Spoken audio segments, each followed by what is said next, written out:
Hi all, welcome to our channel turning B C. അപ്പം നമ്മൾ ഇന്ന് ഡിസ്കസ് ചെയ്യാനായിട്ട് പോകുന്നത് 10ാം ക്ലാസ്സിലെ ഇന്ത്യൻ ഹിസ്റ്ററിയുമായി ബന്ധപ്പെട്ട മറ്റൊരു SRT ചാപ്റ്ററാണ് സമരവും സ്വാതന്ത്ര്യവും. ഇമ്പോർട്ടൻ്റ് ആയൊരു ചാപ്റ്ററാണ് സമരവും സ്വാതന്ത്ര്യവും. നമുക്ക് സ്റ്റാർട്ട് ചെയ്യാം. ആദ്യം തന്നെ ഇവിടെ ഒരു ബോക്സ് കൊടുത്തിട്ടുണ്ട്, എൻ്റെ സത്യാന്വേഷണ പരീക്ഷണങ്ങൾ, ഗാന്ധിജിയുടെ അല്ലേ. അപ്പം അതിലെ ഒരു ഭാഗമാണ് ഇവിടെ കൊടുത്തിട്ടുണ്ട്, നീലത്തിൻ്റെ കറ. ചമ്പാരൻ എന്ന പേരോ ആ പ്രദേശം ഇന്ത്യയിൽ എവിടെ സ്ഥിതി ചെയ്യുന്നുവോ എന്നോ നീലം കൃഷി ചെയ്യുന്ന തോട്ടങ്ങളെക്കുറിച്ചോ എനിക്ക് യാതൊരു ധാരണയും ഇല്ലായിരുന്നു. നീലത്തിൻ്റെ വലിയ ചാക്കുകെട്ടുകൾ ഞാൻ കണ്ടിട്ടുണ്ടായിരുന്നു എങ്കിലും ചമ്പാരനിലെ സാധാരണ കർഷകർ വളരെയേറെ കഷ്ടതകൾ അനുഭവിച്ചാണ് നീലം ഉൽപ്പാദിപ്പിച്ചിരുന്നതെന്ന വസ്തുതയും എനിക്കറിയില്ലായിരുന്നു. രാജ്കുമാർ ശുക്ല എന്ന സാധാരണക്കാരനായ നീലം കർഷകൻ താൻ ഉൾപ്പെടുന്ന നീലം കർഷകരുടെ ദുരിതവും കഷ്ടപ്പാടും അവസാനിപ്പിക്കുവാൻ പരിശ്രമിച്ചതിൻ്റെ ഭാഗമായിട്ടാണ് 1916 ലക്നൌവിൽ വെച്ച് എൻ്റെ അരികിൽ വന്നത്. എൻ്റെ നിർദ്ദേശപ്രകാരം 1916 കോൺഗ്രസിൻ്റെ ലാഹോർ സമ്മേളനത്തിൽ ബ്രിജു ബാബു കിഷോർ പ്രസാദ് നീലം കർഷകരോട് സഹതാപം പ്രകടിപ്പിച്ചുകൊണ്ടുള്ള പ്രമേയം അവതരിപ്പിക്കുകയും ഐകകണ്ഠേന പാസ്സാക്കുകയും ചെയ്തു. കാൺപൂരിലും ആശ്രമത്തിലും രാജ്കുമാർ എന്നെ പിന്തുടർന്നു. അവസാനം ഞാൻ കൊൽക്കത്ത സന്ദർശിക്കുന്ന അവസരത്തിൽ ചമ്പാരനിലെത്താമെന്ന് വാക്കുകൊടുത്തു. ഇതിനകത്ത് നീലം കർഷകരെ കുറിച്ചാണല്ലോ പറഞ്ഞത്, അവരുടെ ദുരിതങ്ങളൊക്കെയാണ് പറഞ്ഞത്. പക്ഷേ അതിനകത്തൊരു പോയിന്റ് ഉണ്ട്. 1914 കോൺഗ്രസ് ലാഹോർ സമ്മേളനത്തിൽ ബ്രിജുബാബു കിഷോർ പ്രസാദ് നീലം കർഷകരോട് സഹതാപം പ്രകടിപ്പിച്ചുകൊണ്ടുള്ള പ്രമേയമായി അവതരിപ്പിക്കുകയും അതോടൊപ്പം തന്നെ അത് ഐകകണ്ഠേന പാസ്സാക്കുകയും ചെയ്തു. അപ്പം 1916 ലാഹോർ കോൺഗ്രസ് സമ്മേളനം. ബാക്കി നോക്കാം. ബീഹാറിലെ ചമ്പാരനിൽ 1917 നടന്ന നീലം കർഷകരുടെ സമരത്തിൽ പങ്കെടുക്കാൻ ഇടയായ സാഹചര്യമാണ് ഗാന്ധിജി ആത്മകഥയിൽ വിവരിക്കുന്നത്. ഈ പ്രശ്നങ്ങളിൽ ഇടപെട്ടുകൊണ്ടാണ് ഗാന്ധിജി ഇന്ത്യയിൽ പൊതുപ്രവർത്തനം ആരംഭിക്കുന്നത്. വളരെ പെട്ടെന്ന് തന്നെ സാധാരണക്കാരുടെ വിശ്വാസവും അംഗീകാരം നേടാൻ അദ്ദേഹത്തിന് കഴിഞ്ഞതിൻ്റെ കാരണങ്ങളാണ് താഴെ കൊടുത്തിരിക്കുന്നത്. ദക്ഷിണാഫ്രിക്കയിൽ ഗാന്ധിജി നടത്തിയ സമരങ്ങൾ സാധാരണക്കാരെ പോലെ ജീവിത രീതി, ഭക്ഷണം, വസ്ത്രം, ഭാഷ എന്നിവയിൽ അഹിംസയിൽ അധിഷ്ഠിതമായ സമരരീതി തങ്ങളുടെ പ്രശ്നങ്ങൾ പരിഹരിക്കാൻ കഴിയുന്ന രക്ഷകനായി ഗാന്ധിജിയെ വിലയിരുത്തി. ഗാന്ധിജിയും ദക്ഷിണാഫ്രിക്കയും. ദാദാ അബ്ദുള്ള എന്ന ഗുജറാത്തി വ്യാപാരിയുടെ കേസുകൾ വാദിക്കുന്നതിനായാണ് ഗാന്ധിജി ദക്ഷിണാഫ്രിക്കയിലെത്തിയത്. എന്താണ്? ദാദാ അബ്ദുള്ള എന്ന ഗുജറാത്തി വ്യാപാരിയുടെ കേസുകൾ വാദിക്കുന്നതിനായാണ് ഗാന്ധിജി ദക്ഷിണാഫ്രിക്കയിലെത്തിയത്. ദർബനിൽ നിന്ന് പിട്രോറയിലേക്കുള്ള ട്രെയിൻ യാത്രയിൽ ഇന്ത്യക്കാരനായതുകൊണ്ട് വെള്ളക്കാർക്കൊപ്പം 1ാം ക്ലാസ്സിൽ യാത്ര ചെയ്യാൻ അവകാശമില്ല എന്ന് പറഞ്ഞുകൊണ്ട് അദ്ദേഹത്തെ ഇറക്കിവിട്ടു. ചുരുങ്ങിയ സമയം കൊണ്ട് തന്നെ ദക്ഷിണാഫ്രിക്കയിലെ ഇന്ത്യക്കാർ അനുഭവിക്കുന്ന വർണ്ണവിവേചനത്തിൻ്റെ തീവ്രത അദ്ദേഹം മനസ്സിലാക്കി. അവിടെ ഉണ്ടായിരുന്ന 21 വർഷക്കാലവും ദക്ഷിണാഫ്രിക്കയിലെ വെള്ളക്കാരല്ലാത്തവരുടെ പ്രശ്നങ്ങൾ പരിഹരിക്കുന്നതാണ് അദ്ദേഹം ശ്രമിച്ചത്. അപ്പം ഗാന്ധിജിയുടെ ദക്ഷിണാഫ്രിക്കയിലുള്ള കാലഘട്ടത്തിനെക്കുറിച്ചാണ് അവിടെ പറഞ്ഞു വെച്ചത്. ഗാന്ധിജിയുടെ ആദ്യകാല സമരങ്ങളാണ് ഇവിടെ കൊടുത്തിരിക്കുന്നത്, ഇമ്പോർട്ടൻ്റ് ആണ്, ചോദിച്ചിട്ടുണ്ട്. ചമ്പാരനിലെ നീലം കർഷകരുടെ സമരം ഏതാണ്? വർഷം ഏതാണ്? 1917. എവിടെയാണ് സ്ഥലം, പ്രദേശം ചോദിച്ചു കഴിഞ്ഞാൽ ബീഹാറാണ്. ചമ്പാരനിലെ നീലം കർഷകരുടെ സമരം നടന്നത് ബീഹാറിലെ 1917. അഹമ്മദാബാദിലെ തുണിമിൽ സമരം ഗുജറാത്തിലാണ് നടന്നത്. അഹമ്മദാബാദ് എവിടെയാണ്? ഗുജറാത്തിലാണ് അല്ലേ. അത് 1918. ചമ്പാരൻ എവിടെയെന്ന് വെച്ചാൽ ബീഹാർ, അഹമ്മദാബാദ് ഗുജറാത്ത്. അടുത്തത് ഖേദയിലെ കർഷക സമരം, അതും ഗുജറാത്തിലാണ്. ഖേദ എന്ന് പറയുന്നതും ഗുജറാത്തിലാണ്. അതും എന്താണ്? സെയിം വർഷമാണ്, 1918. അപ്പം ചമ്പാരനിലെ നീലം കർഷകരുടെ സമരം 1917 ബീഹാർ, അഹമ്മദാബാദിലെ തുണിമിൽ സമരം 1918 ഗുജറാത്ത്, ഖേദയിലെ കർഷക സമരം ഗുജറാത്ത് 1918. ചമ്പാരനിലെ നീലം കർഷകരുടെ പ്രശ്നത്തിൽ ഇടപെട്ട ഗാന്ധിജി നിയമലംഘനവും സഹന സമരവും പോലുള്ള സമര രീതികളാണ് സ്വീകരിച്ചത്. ഗാന്ധിജിയുടെ ഇടപെടൽ നീലം കർഷകർക്ക് അനുകൂലമായ നിയമം പാസാക്കാൻ അധികാരികളെ നിർബന്ധിതരാക്കി. സമരത്തിനു ശേഷം ഗാന്ധിജി ചമ്പാരൻ്റെ പുരോഗതിക്കായുള്ള പ്രവർത്തനങ്ങളിൽ ഏർപ്പെട്ടു.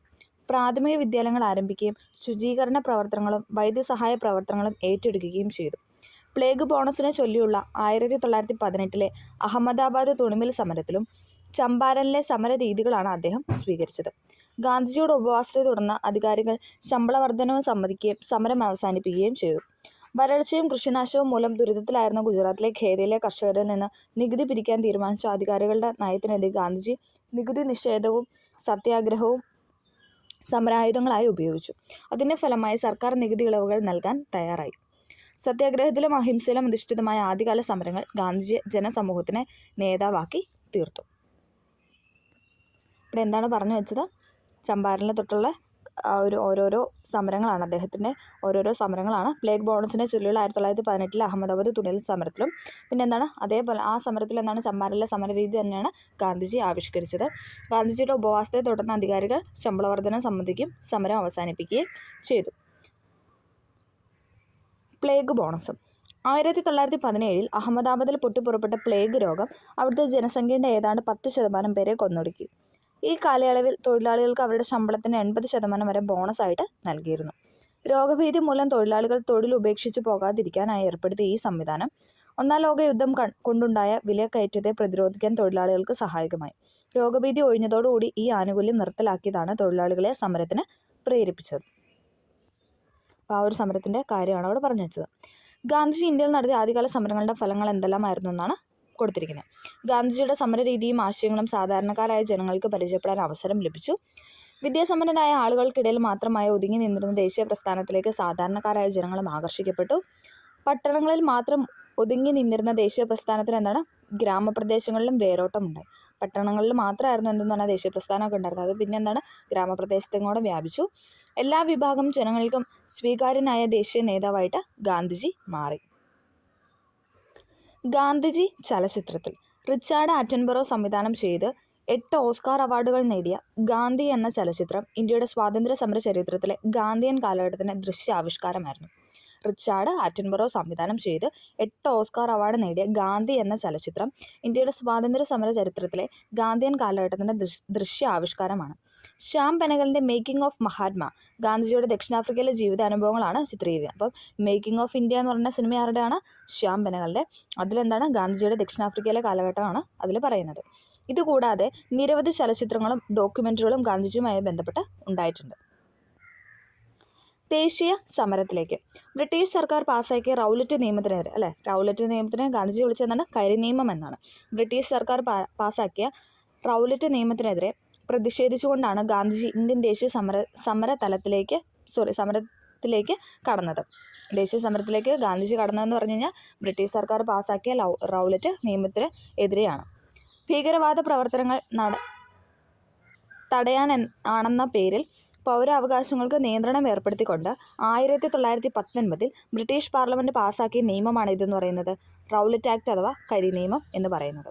ഈ നിയമപ്രകാരം ഏതൊരാളെയും അറസ്റ്റ് ചെയ്ത് വിചാരണ കൂടാതെ തടങ്കലിൽ വെക്കാമായിരുന്നു. അതിനകത്ത് മെയിൻ പോയിൻ്റാണ് എന്തെന്ന് പറയുന്നത്, ആ ഒരു റൗലറ്റ് ആക്ട് പ്രകാരം ഏതൊരാളെയും അറസ്റ്റ് ചെയ്ത് വിചാരണ കൂടാതെ തടങ്കലിൽ വെക്കാനായിട്ട് സാധിക്കുമായിരുന്നു. അടുത്തത് ഇവിടെ ഒരു ബോക്സാണ് തന്നിരിക്കുന്നത്. ജാലിയൻ വാലാബാഗ് കൂട്ടക്കൊല. റൗലറ്റ് നിയമവിരുദ്ധ സമരങ്ങൾക്ക് പഞ്ചാബിൽ നേതൃത്വം നൽകിയ സെയ്ഫുദ്ദീൻ കിച്ലു, സത്യപാൽ എന്നിവരെ അറസ്റ്റ് ചെയ്തതിൽ പ്രതിഷേധിക്കാനായി 1919 ഏപ്രിൽ 13 ജനങ്ങൾ അമൃതസറിലെ ജാലിയൻ വാലാബാഗിൽ ഒത്തുകൂടി. റൗലറ്റ് നിയമവിരുദ്ധ സമരങ്ങൾക്ക് പഞ്ചാബിൽ നേതൃത്വം നൽകിയവരായിരുന്നു ആരെന്നൊക്കെ പറയുന്നത് സെയ്ഫുദ്ദീൻ കിച്ലു, സത്യപാലും. അവരെ അറസ്റ്റ് ചെയ്തതിൽ പ്രതിഷേധിച്ചുകൊണ്ട് 1919 ഏപ്രിൽ 13 ജനങ്ങൾ അമൃതസറിലെ ജാലിയൻ വാലാബാഗിൽ ഒത്തുകൂടി. അപ്പോൾ അമൃതസർ എന്ന് പറയുന്നത് എവിടെയാണ്? പഞ്ചാബിൽ അല്ലേ? ഓക്കെ. അമൃതസർ പട്ടണത്തിൻ്റെ നിയന്ത്രണം ഈ സമയം പട്ടാളം ഏറ്റെടുത്തു. പട്ടാള മേധാവിയായ ജനറൽ ഡയർ തൻ്റെ ഉത്തരവ് ലംഘിച്ചു എന്ന് വ്യാഖ്യാനിച്ചുകൊണ്ട് യാതൊരു മുന്നറിയിപ്പുമില്ലാതെ 3 വശവും കെട്ടിടങ്ങളാൽ ചുറ്റപ്പെട്ട മൈതാനത്തിന് പ്രവേശന കവാടത്തിൽ പട്ടാളക്കാരെ നിർത്തി നിരായുധരായ ജനങ്ങൾക്ക് നേരെ വെടിവെക്കാനായിട്ട് ഉത്തരവിട്ടു. അത് 3 വശവും ചുറ്റപ്പെട്ട ഒരു പ്രദേശമാണ്. അപ്പോൾ അതിൽ ആ ഓപ്പണായ ഭാഗത്ത് നിന്നാണ് ഇവരെല്ലാവരും കൂടെ വെടിവെച്ചു. 10 മിനിറ്റ് നീണ്ടുനിന്ന വെടിവെപ്പിൽ 379 പേർ മരിച്ചു എന്നായിരുന്നു ഔദ്യോഗിക കണക്കെങ്കിലും മരണസംഖ്യ ഇതിൻ്റെ ഇരട്ടിയായിരുന്നു. അപ്പം എന്താണ് പറയുന്നത്? ജാലിയൻ വാലാബാഗ് കൂട്ടക്കൊല എന്ന് പറയുന്നത് റൗലറ്റ് നിയമവിരുദ്ധ സമരങ്ങൾക്ക് പഞ്ചാബിൽ നേതൃത്വം കൊടുത്തിരുന്ന സെയ്ഫുദ്ദീൻ കിച്ലുവിനെയും സത്യപാലിനെയും അറസ്റ്റ് ചെയ്തതിനെ പ്രതിഷേധിക്കാനായിട്ട് ജനങ്ങൾ അമൃതസറിൽ ഒത്തുകൂടി. അവിടെ ജനറൽ ഡയർ ഉത്തരവ് ഇട്ട് അവിടെ വെടിവെപ്പുണ്ടായി. 379 പേര് മരണമടഞ്ഞു എന്നാണ് പറയുന്നത്. അടുത്ത പോയിന്റ്, ഇന്ത്യയിലെമ്പാടും ശക്തമായ പ്രതിഷേധം രൂപപ്പെടുന്നതിന് ജാലിയൻ വാലാബാഗ് സംഭവം കാരണമായി. പ്ലാസി യുദ്ധം ബ്രിട്ടീഷ് ഭരണത്തിന് അടിത്തറയിട്ടെങ്കിൽ ജാലിയൻ വാലാബാഗ് സംഭവം ബ്രിട്ടീഷ് ഭരണത്തിന് അടിത്തറ ഇളക്കി. ഇതാണ് ഗാന്ധിജി ജാലിയൻ വാലാബാഗ് സംഭവത്തെക്കുറിച്ച് പ്രതികരിച്ചത്. അടുത്തത് നിസ്സഹകരണ സമരവും ഖിലാഫത്ത് പ്രസ്ഥാനവും. ഇമ്പോർട്ടൻ്റ് ആണ്. നിസ്സഹകരണ സമരവും ഖിലാഫത്ത് പ്രസ്ഥാനവും. ഗാന്ധിജിയുടെ നേതൃത്വത്തിൽ ഇന്ത്യൻ നാഷണൽ കോൺഗ്രസ് നടത്തിയ ആദ്യത്തെ ദേശീയ പ്രക്ഷോഭമാണ് നിസ്സഹകരണ സമരം. പിവൈക്കുമാണ്. ഗാന്ധിജിയുടെ നേതൃത്വത്തിൽ INC നടത്തിയ ആദ്യത്തെ ദേശീയ പ്രക്ഷോഭമാണ് നിസ്സഹകരണ സമരം. റൗലറ്റ് വിരുദ്ധ സമരം നൽകിയ ആത്മവിശ്വാസം ബ്രിട്ടീഷ് ഭരണത്തോട് നിസ്സഹകരണം പ്രഖ്യാപിക്കാൻ ഗാന്ധിജിയെ പ്രേരിപ്പിച്ചു.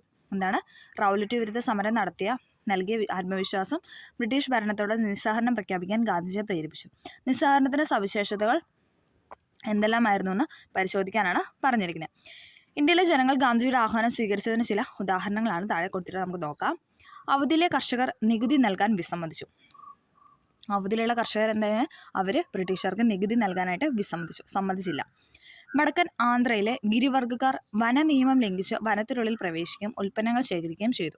അവർക്ക് എന്തായിരുന്നു വനത്തിനുള്ളിൽ പ്രവേശിക്കാൻ അല്ലെങ്കിൽ അവിടെ നിന്നുള്ള ഉൽപ്പന്നങ്ങൾ എടുക്കാനുള്ള റൈറ്റ് ഒന്നും ഇല്ലായിരുന്നു. അതൊക്കെ എന്താണ്, അവരത് ലംഘിച്ചു. വടക്കൻ ആന്ധ്രയിലെ ഗിരിവർഗ്ഗക്കാർ ആ ഒരു വർഗ്ഗത്തിൽപ്പെട്ടവരെന്താ ചെയ്തത്, വന നിയമം ലംഘിച്ച് വനത്തിൽ കയറുകയും ചെയ്തു. അതോടൊപ്പം തന്നെ അവിടുത്തെ ഉൽപ്പന്നങ്ങൾ ശേഖരിക്കുകയും ചെയ്തു.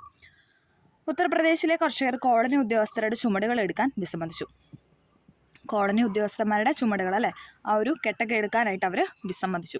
തൊഴിലാളികൾ പണിമുടക്കി. തൊഴിലാളികളൊന്നും പണി ചെയ്തില്ല. വക്കീലന്മാർ കോടതിയിൽ പോകാൻ വിസമ്മതിച്ചു. വക്കീലന്മാരെന്താണ്, അവർ കോടതിയിലൊന്നും പോയില്ല.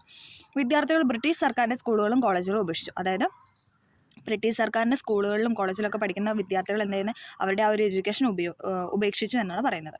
സ്ത്രീകളടക്കമുള്ള ജനങ്ങൾ വിദേശ വസ്ത്രങ്ങൾ പൊതുനിരത്തുകളിൽ കൂട്ടിയിട്ട് കത്തിച്ചു. അതായത് പുറത്തുനിന്ന് ബ്രിട്ടീഷുകാരുടെ വസ്ത്രങ്ങളൊന്നും അതെല്ലാം കൂടെ ഉപയോഗിക്കാതെ അതെല്ലാം കൂടെ കൂട്ടിയിട്ട് കത്തിച്ചു എന്നാണ് പറയുന്നത്. ഏതൊക്കെ പോയിന്റാണ്? അവധിയിലെ കർഷകർ നികുതി നൽകാൻ വിസമ്മതിച്ചു. വടക്കൻ ആന്ധ്രയിലെ ഗിരിവർഗ്ഗക്കാർ വനനിയമം ലംഘിച്ച് വനത്തിനുള്ളിൽ പ്രവേശിക്കുകയും ഉൽപ്പന്നങ്ങൾ ശേഖരിക്കുകയും ചെയ്തു. ഉത്തർപ്രദേശിലെ കർഷകർ കോളനി ഉദ്യോഗസ്ഥരുടെ ചുമടുകൾ എടുക്കാൻ വിസമ്മതിച്ചു. തൊഴിലാളികൾ പണിമുടക്കി. വക്കീലന്മാർ കോടതിയിൽ പോകാൻ വിസമ്മതിച്ചു. വിദ്യാർത്ഥികൾ ബ്രിട്ടീഷ് സർക്കാരിൻ്റെ സ്കൂളുകളും കോളേജുകളും ഉപേക്ഷിച്ചു. സ്ത്രീകളടക്കമുള്ള ജനങ്ങൾ വിദേശ വസ്ത്രങ്ങൾ പൊതുനിരത്തുകളിൽ കൂട്ടിയിട്ട് കത്തിച്ചു. ഇവിടെ ഒരു പിക്ചർ തന്നിട്ടുണ്ട്. ഗാന്ധിജിയുടെ ചർക്ക സബർമതി ആശ്രമത്തിൽ ശേഖരത്തിൽ നിന്നാണ് എടുത്തിരിക്കുന്ന ഒരു പിക്ചറാണിത്. ബഹിഷ്കരണത്തോടൊപ്പം നിർമ്മാണ പ്രവർത്തനങ്ങൾക്കും അതായത് കൺസ്ട്രക്റ്റീവ് പ്രോഗ്രാമിനും ഗാന്ധിജി ആഹ്വാനം നൽകി. അതായത് ബഹിഷ്കരണത്തോടൊപ്പം എന്താണ്, നിർമ്മാണ പ്രവർത്തനങ്ങൾ നമ്മുടേതായ കാര്യങ്ങളൊക്കെ നിർമ്മിക്കണം, ആ ഒരു രീതിയിലോട്ട് മാറണമെന്നുള്ള കാര്യം ഗാന്ധിജി മുന്നോട്ട് വെച്ചു. ഇതിനെ തുടർന്ന് ജനങ്ങൾ തദ്ദേശീയമായ ഉൽപ്പന്നങ്ങൾ നിർമ്മിക്കും. അതായത് നമ്മുടെ ഇന്ത്യയിലുള്ള വസ്തുക്കൾ, ഉൽപ്പന്നങ്ങൾ കോട്ടൺ അല്ലെങ്കിൽ പരുത്തി, അതൊക്കെ ഖാദി വസ്ത്രങ്ങൾ ഉപയോഗിക്കുക, അങ്ങനെയുള്ള കാര്യങ്ങളൊക്കെ മുന്നോട്ട് കൊണ്ടുവന്നു. ഇതിനെ തുടർന്ന് ജനങ്ങൾ തദ്ദേശീയമായ ഉൽപ്പന്നങ്ങൾ നിർമ്മിക്കുകയും ചർക്കയിൽ നൂൽ നൂറ്റ് ഖാദി വസ്ത്രങ്ങൾ നെയ്യുകയും ദേശീയ വിദ്യാലയങ്ങൾ ആരംഭിക്കുക, അതായത് നമ്മുടേതായ വിദ്യാലയങ്ങൾ ആരംഭിക്കുകയും ഹിന്ദി പ്രചരിപ്പിക്കുകയും ചെയ്തു. അയിത്തോച്ചാരണ പ്രവർത്തനങ്ങളും ഇതിൻ്റെ ഭാഗമായിരുന്നു. അക്കാലത്ത് സ്ഥാപിക്കപ്പെട്ട ദേശീയ വിദ്യാലയങ്ങൾക്ക് ഉദാഹരണമാണ് കാശി വിദ്യാപീഠം, ഗുജറാത്ത് വിദ്യാപീഠം, ജാമിയ മിലിയ തുടങ്ങിയവ. ഈ 3 വിദ്യാലയത്തിന് പേര് തന്നിട്ട്, അതായത് 4 തന്നിട്ട് ഓടുവാൻ ചോദിക്കും. അപ്പോൾ ഏതൊക്കെയാണ്? കാശി വിദ്യാപീഠം, ഗുജറാത്ത് വിദ്യാപീഠം, ജാമിയ മിലിയ വിദ്യാപീഠം എന്നൊക്കെ പറയുന്നത് എന്താണ്? ഇതിൽ ദേശീയ വിദ്യാലയങ്ങൾക്ക് ഉദാഹരണമാണ്. ഇംഗ്ലീഷ് വിദ്യാലയങ്ങൾ ബഹിഷ്കരിച്ചിറങ്ങിയ വിദ്യാർത്ഥികൾ ദേശീയ വിദ്യാഭ്യാസത്തിലേക്ക് ആകർഷിക്കപ്പെട്ടു. നമ്മൾ പറഞ്ഞു ബ്രിട്ടീഷുകാരുടെ സ്കൂളിലും കോളേജിലൊന്നും കുട്ടികൾ പോവാതെ അവരതൊക്കെ ഉപേക്ഷിച്ചു. എന്നിട്ട് ദേശീയ വിദ്യാലയം സ്റ്റാർട്ട് ചെയ്തപ്പോൾ അവർ അങ്ങോട്ടേക്ക് പോയി. നിസ്സഹകരണ സമരം നടക്കുന്ന അതേ കാലഘട്ടത്തിൽ ഇന്ത്യയിലെ ഖിലാഫത്ത് നേതാക്കളായ മൗലാന മുഹമ്മദ് അലി, മൗലാന ഷൗക്കത്ത് അലി, അതായത് അലി സഹോദരന്മാരെന്നല്ല പറയുന്നത്, മൗലാന മുഹമ്മദ് അലി, മൗലാന ഷൗക്കത്ത് അലി എന്നിവരുടെ നേതൃത്വത്തിൽ ഖിലാഫത്ത് പ്രസ്ഥാനം ശക്തി പ്രാപിച്ചു. ഖിലാഫത്ത് പ്രസ്ഥാനത്തെ ഇന്ത്യൻ ദേശീയ പ്രസ്ഥാനത്തോട് ചേർത്ത് നിർത്തിയതിലൂടെ സ്വാതന്ത്ര്യ സമരത്തിൽ മുസ്ലിങ്ങളുടെ സജീവ സാന്നിധ്യം ഉറപ്പിക്കാൻ ഗാന്ധിജിക്ക് കഴിഞ്ഞു. അതായത് ഗാന്ധിജി എന്താ ചെയ്ത്, ഹിന്ദുക്കളെ മാത്രമല്ല ഈ ഖിലാഫത്ത് പ്രസ്ഥാനത്തിലുള്ള മുസ്ലിംസിനെയും കൂടി അതായത് ഇന്ത്യക്കാരെന്നുള്ള ഒറ്റൊരു ആശയം കൊണ്ടുവരാനായിട്ട് അദ്ദേഹം ശ്രമിച്ചു എന്നാണ് പറയുന്നത്. ഹിന്ദു മുസ്ലിം ഐക്യമാണ് അദ്ദേഹം അതിൽ പറഞ്ഞിരിക്കുന്നത്. ഗാന്ധിജി ഖിലാഫത്ത് നേതാക്കളോടൊപ്പം ഇന്ത്യയിലെ ഉടനീളം സഞ്ചരിച്ച് തൻ്റെ ആശയങ്ങൾ പ്രചരിപ്പിച്ചു. തൽഫലമായി ബ്രിട്ടീഷ് വിരുദ്ധ വികാരം ഇന്ത്യയിലെ മുക്കിലും മൂലയിലും എത്തി. അതായത് എല്ലാവരും ഇവരെ എതിർക്കണം എന്നുള്ളൊരു പോയിന്റ് അതായത് ഇന്ത്യയിലെമ്പാടും പരന്നു എന്നാണ് പറയുന്നത്. ഹിന്ദു മുസ്ലിം ഐക്യം ശക്തിപ്പെട്ടു. മുസ്ലിംസും കൂടെ ഇതിലോട്ട് വന്നതോടുകൂടി ഹിന്ദുവും മുസ്ലിംസും തമ്മിലുള്ള ഒരു ഐക്യം, അതായത് ഇന്ത്യ എന്നുള്ളൊരു ഇത് കൊണ്ടുവരാൻ വേണ്ടിയിട്ടാണ് അദ്ദേഹം അങ്ങനെ ശ്രമിച്ചത്. ഖിലാഫത്ത് പ്രസ്ഥാനം എന്താണെന്ന് നമുക്ക് നോക്കാം. 1-ാം ലോക യുദ്ധത്തിന് ശേഷം തുർക്കിയിലെ ഭരണാധികാരിയും ലോക മുസ്ലിങ്ങളുടെ ആത്മീയ നേതാവുമായിരുന്ന ഖലീഫയുടെ അധികാരങ്ങൾ പരിമിതപ്പെടുത്താനുള്ള ബ്രിട്ടന്റെ ശ്രമങ്ങൾക്കെതിരെ ലോകത്തിന്റെ വിവിധ ഭാഗങ്ങളിൽ ഉയർന്നു വന്നതാണ് ഖിലാഫത്ത് പ്രസ്ഥാനം. അതായത് ഇന്ത്യയിൽ മാത്രമല്ല ബ്രിട്ടന്റെ ശ്രമങ്ങൾക്കെതിരെ ലോകത്തിന്റെ പല ഭാഗങ്ങളിൽ നിന്നും ഇങ്ങനെ ഉയർന്നു വന്നതിൽ നിന്ന് വന്നൊരു പ്രസ്ഥാനമാണ് ഇതെന്ന് പറഞ്ഞാൽ ഖിലാഫത്ത് പ്രസ്ഥാനം എന്ന് പറയുന്നത്. അടുത്തത്, ഉത്തർപ്രദേശിലെ ചൗരി ചൗര എന്ന ഗ്രാമത്തിൽ ജനങ്ങൾക്ക് നേരെ പോലീസ് വെടിവെച്ചതിൽ രോഷാകുലരായ ജനങ്ങൾ പോലീസ് സ്റ്റേഷൻ ആക്രമിച്ച് തീയിട്ടു.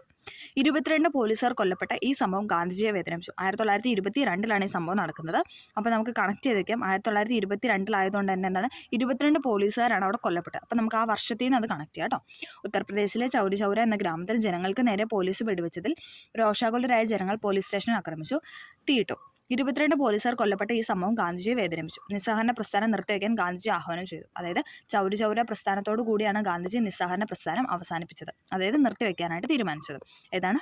ചൗരി ചൗര സംഭവത്തോടു കൂടിയാണ് ഗാന്ധിജി നിസ്സഹകരണ പ്രസ്ഥാനം നിർത്തിവെക്കാനായിട്ട് തീരുമാനിച്ചത്. വർഷം ചോദിച്ചാൽ 1922. എത്ര പോലീസുകാരാണ്? 22 പോലീസുകാരനാണ് അവിടെ മരണപ്പെട്ടത്. പൂർണ്ണ സ്വരാജ്യം സിവിൽ നിയമലംഘനം. ഇന്ത്യൻ സ്വാതന്ത്ര്യ സമരത്തിലെ വഴിത്തിരിവായിരുന്നു 1929 ലാഹോറിൽ വെച്ച് ജവഹർലാൽ നെഹ്റുവിന്റെ അധ്യക്ഷതയിൽ നടന്ന ഇന്റർനാഷണൽ കോൺഗ്രസിന്റെ സമ്മേളനം. ചോദിച്ചിട്ടുണ്ട് 1929 ലാഹോർ സമ്മേളനത്തിന് അധ്യക്ഷൻ ആരാണെന്ന് ചോദിച്ചാൽ ജവഹർലാൽ നെഹ്റു. ഓക്കെ, പ്രസ്തുത സമ്മേളനത്തിൽ താഴെ പറയുന്ന തീരുമാനങ്ങൾ കൈക്കൊണ്ടു. അപ്പോൾ നമുക്ക് അതെന്തൊക്കെയാണെന്ന് നോക്കാം. ഇന്ത്യൻ സ്വാതന്ത്ര്യ സമരത്തിന് അന്തിമ ലക്ഷ്യം പൂർണ്ണ സ്വരാജ് ആണെന്ന് ഈ സമ്മേളനം പ്രഖ്യാപിച്ചു. റിപ്പീറ്റ് ചെയ്തിരിക്കുന്ന ക്വസ്റ്റ്യൻ ആണ് എന്ന് പറയുന്നത്. ഇന്ത്യൻ സ്വാതന്ത്ര്യ സമരത്തിന്റെ അന്തിമ ലക്ഷ്യം പൂർണ്ണ സ്വരാജ് ആണെന്ന് പ്രഖ്യാപിച്ച സമ്മേളനമാണ് എന്ന് പറഞ്ഞാൽ 1929, അതായത് നിയമലംഘന പ്രസ്ഥാനത്തിന് തൊട്ട് മുന്നത്തെ വർഷം 1929 ലാഹോർ സമ്മേളനം. അവിടെ ആരായിരുന്നു അധ്യക്ഷൻ? ജവഹർലാൽ നെഹ്റു ആയിരുന്നു അധ്യക്ഷൻ. നമ്മുടെ ആദ്യത്തെ പ്രധാനമന്ത്രിയായ നെഹ്റു ആയിരുന്നു അധ്യക്ഷൻ എന്ന് പറയുന്നത്. അത് കറക്റ്റായിട്ട് പഠിക്കുക. ഗാന്ധിജിയുടെ നേതൃത്വത്തിൽ സിവിൽ നിയമ ലംഘനം ആരംഭിക്കാനായിട്ട് തീരുമാനിച്ചു. എന്താണ്? ഗാന്ധിജിയുടെ നേതൃത്വത്തിൽ സിവിൽ നിയമ ലംഘനം, അല്ലെ നമ്മൾ ഉപ്പ് സത്യാഗ്രഹം എന്നൊക്കെ പറയും അല്ലെ, സിവിൽ നിയമ ലംഘനം ആരംഭിക്കാനായിട്ട് തീരുമാനിച്ചു.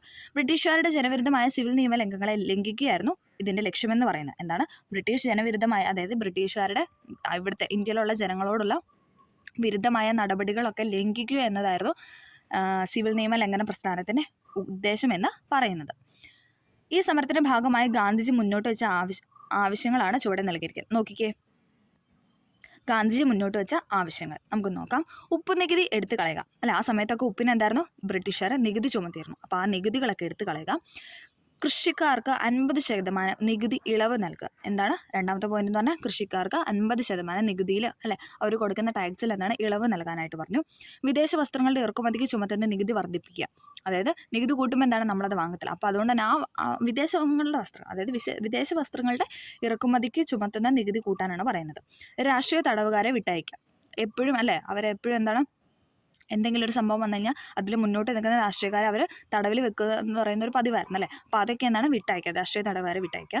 സൈനിക ചെലവും ഉയർന്ന ഉദ്യോഗസ്ഥരുടെ ശമ്പളവും വെട്ടിക്കുറയ്ക്കുക. അതായത് ഇന്ത്യയിൽ ജോലി ചെയ്ത ബ്രിട്ടീഷുകാർക്ക് എന്താണ്? ഉയർന്ന ശമ്പളമൊക്കെ കൊടുത്തിരുന്നു അല്ലേ. ഇന്ത്യയിൽ ജോലി ചെയ്തിട്ട് നമ്മൾ എന്താണ് അവർക്ക് ഉയർന്ന ശമ്പളം കൊടുക്കും. പക്ഷെ നമ്മൾ ജോലി ചെയ്താൽ ഇന്ത്യക്കാർക്ക് എന്താണ്? ശമ്പളമൊന്നും ഇല്ലായിരുന്നു. അപ്പം സൈനിക ചെലവും ഉയർന്ന ഉദ്യോഗസ്ഥരുടെ ശമ്പളവും എന്താണ്? വെട്ടിക്കുറയ്ക്കാനായിട്ട് പറഞ്ഞു. ഇന്ത്യക്കാരെ നിരീക്ഷിക്കുന്നതിനായി നിയോഗിച്ചുള്ള രഹസ്യാന്വേഷണ വിഭാഗത്തെ പിരിച്ചുവിടുക. അപ്പം ഏതൊരു പ്രസ്ഥാനത്തിൽ മുന്നിൽ നിൽക്കുന്ന വ്യക്തികളൊക്കെ നിരീക്ഷിക്കാനായിട്ട് രഹസ്യാന്വേഷണ വിഭാഗത്തിനെയൊക്കെ അവർ ബ്രിട്ടീഷുകാർ ചുമതലപ്പെടുത്തിയിട്ടുണ്ടായിരുന്നു. അപ്പോൾ അവരെയൊക്കെ പിരിച്ചുവിടാനാണ് പറയുന്നത്. തീരദേശ കപ്പൽ ഗതാഗതം ആരംഭിക്കുക. സമ്പൂർണ്ണ മദ്യനിരോധനം നടപ്പാക്കുക. അപ്പോൾ ഇത്രയും കാര്യങ്ങളായിരുന്നു ഗാന്ധിജി മുന്നോട്ട് വെച്ച ആശയങ്ങൾ എന്ന് പറയുന്നത്. ഒന്നും കൂടെ പറയാം. ഉപ്പ് നികുതി എടുത്ത് കളയുക. കൃഷിക്കാർക്ക് 50% നികുതി ഇളവ് നൽകുക. വിദേശ വസ്ത്രങ്ങളുടെ ഇറക്കുമതിക്ക് ചുമത്തുന്ന നികുതി വർദ്ധിപ്പിക്കുക. രാഷ്ട്രീയ തടവുകാരെ വിട്ടയക്കുക. സൈനിക ചെലവും ഉയർന്ന ഉദ്യോഗസ്ഥരുടെ ശമ്പളവും വെട്ടിക്കുറയ്ക്കുക. ഇന്ത്യക്കാരെ നിരീക്ഷിക്കുന്നതിനായി നിയോഗിച്ചിട്ടുള്ള രഹസ്യാന്വേഷണ വിഭാഗത്തെ പിരിച്ചുവിടുക. തീരദേശ കപ്പൽ ഗതാഗതം ആരംഭിക്കുക. സമ്പൂർണ്ണ മദ്യനിരോധനം നടപ്പാക്കുക. ഇതായിരുന്നു ആശയങ്ങളെന്ന് പറയുന്നത്. ഉപ്പ് സമരായുധമായി തിരഞ്ഞെടുക്കാൻ ഗാന്ധിജിയെ പ്രേരിപ്പിച്ച ഘടകങ്ങൾ എന്തായിരുന്നു എന്നാണ് നമ്മളിനി പരിശോധിക്കാനായിട്ട് പോകുന്നത്. എന്താണ്? ഉപ്പ് അവരെ ഒരു സമര ആയുധമായിട്ടാണ് തിരഞ്ഞെടുത്തത്. നമുക്ക് നോക്കാം. ബ്രിട്ടീഷ് സർക്കാരിന്റെ നികുതി വരുമാനത്തിന് 2/5 ഭാഗവും ഉപ്പിനുമേൽ ചുമത്തുന്ന നികുതിയായിരുന്നു. ബ്രിട്ടീഷ് സർക്കാരിന്റെ നികുതി വരുമാനത്തിന്, അതായത് അവർക്ക് കിട്ടുന്ന 5 ഭാഗത്തിൽ 2 ഭാഗം എന്തായിരുന്നു? ഉപ്പിന്മേൽ കിട്ടുന്ന നികുതിയായിരുന്നു. ദരിദ്രർക്ക് ഈ നികുതി വലിയ ഭാരമായിരുന്നു അല്ലെ. പാവങ്ങളെ സംബന്ധിച്ചെന്ന് പറഞ്ഞു കഴിഞ്ഞാൽ അവർക്ക് ഈ നികുതി, ഉപ്പിന് പോലെ നികുതി കൊടുക്കുക എന്ന് പറയുന്നത് ഭയങ്കര ഭാരമായിട്ടുള്ള ഒരു കാര്യമാണ്. അവർക്ക് കഴിഞ്ഞിരുന്നില്ല.